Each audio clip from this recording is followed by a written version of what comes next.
சூப்பராக இருக்குது. நல்ல காமெடி ஃபிலிம். டைம் போனதே தெரில. நல்லா ஜாலியாக என்ஜாய் பண்ணிட்டு வரோம்.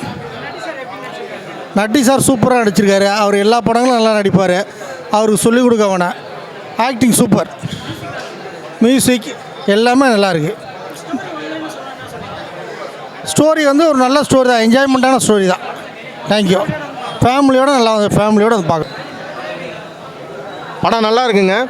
ஃபுல்லாக ஒரு சீரியஸ்னஸ் இல்லாமல் த்ரூஅவுட்டாக காமெடி சப்ஜெக்ட் எடுத்திருக்காரு டைரக்டர் சார். அவருக்கு வாழ்த்துக்கள்.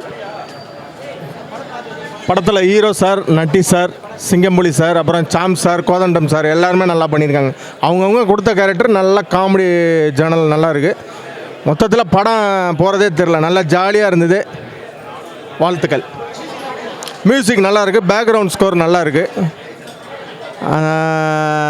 சாமியார் சாங், முக்கியமாக சாமியார் சாங் நல்லா இருக்குது. வாழ்த்துக்கள். படம் நல்லா ஃபன்னாக பண்ணியிருக்காங்க. செம்ம என்ஜாய். நல்லா காமெடியாக இருக்குது. நட்டி சார் செம்ம ஆக்ட் பண்ணியிருக்காரு. இந்த சதுரங்க வேட்டை அந்த படத்துக்கு அப்புறம் அவர் படம் எதிர்பார்த்தோம். அந்த மாதிரி அவர் நடிப்பு எதிர்பார்த்தோம். அந்த மாதிரி இருக்குது படம். நல்லா பண்ணியிருக்காரு. சூப்பராக பண்ணியிருக்காரு. படம் நல்லா மியூசிக் செம்மையாக இருக்குது. மியூசிக் கம்போசிங் நல்லா போட்டிருக்காங்க. படம் நல்லா இருக்குது. படம் சூப்பராக இருக்குது. அந்த சதுரங்க வேட்டை பார்த்த அதே எஃபெக்ட் இருக்குது. பழைய காசேதான் கடவுளெல்லாம் எவ்வளோ காமெடியாக இருந்ததோ தேங்காய் சீனிவாசன் பண்ணது அது மாதிரி இருக்குது. நாட்டில் நடக்கிறத அப்படியே எடுத்திருக்காங்க. போலி சாமியாருங்க, போலி இதுதான் பண்ணியிருக்காங்க.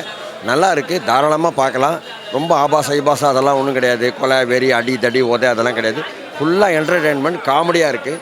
தாராளமாக ஃபேமிலியோடு ரசிக்கலாம் சார். கம்பி கட்டின கதை உண்மையிலேயே நாங்கள் தான் போய் கம்பி கட்டணும் போலக்குது. அந்தளவுக்கு கம்பியை கட்டி வச்சுருக்காங்க. என்னமோ படம்ன்ற பேரில் பண்ணி வச்சுருக்காங்க. ஏதோ சில்லியாக இருக்குது. சில விஷயங்கள்லாம் பார்க்கும்போது என்னடா அப்படின்ற மாதிரி தான் இருந்தது. என்னடா இந்த மாதிரி இந்த காலகட்டத்தில் இப்படி ஒரு படமான்றதை யோசிக்க வேண்டியது. இது ஏமாத்துறது ஒரு தனித்திறமையாக இருந்தாலும் அது ஒரு ஆர்டர் இல்லாமல் போகுது. லாஜிக் நிறைய இடத்துல மிஸ்டேக் என்னடா அப்படின்ற மாதிரி தான் இருக்குது. ஏதோ சில்லியாக ஒரு படம் பண்ணியிருக்காங்க, அவ்வளோதான். இந்த தீபாவளிக்கு ஏதோ படம் ஹிட் ஆகும் அப்படின்னு பண்ணியிருப்பாங்க. ஆனால் ஒன்றுமே இல்லை. படம் வேஸ்ட்டு தான். இல்லை எதுவுமே ஒர்க் அவுட் ஆகலை. ஏன்னா நட்டி சார் ஆல்ரெடி சதுரங்க வேட்டை படம் பண்ணியிருப்பாங்க. அந்த இதில் அந்த பாதி இதை வச்சு தான் பண்ணியிருக்காங்க.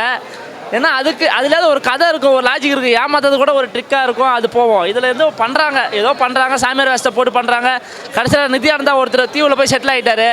அவரோட கதையை தான் பண்ணுற மாதிரி இருக்குது. அவரோட கதையை தான் சொன்ன மாதிரி இருக்குது. ஓகே தான், ஒன் டைம் வாட்சபிள்.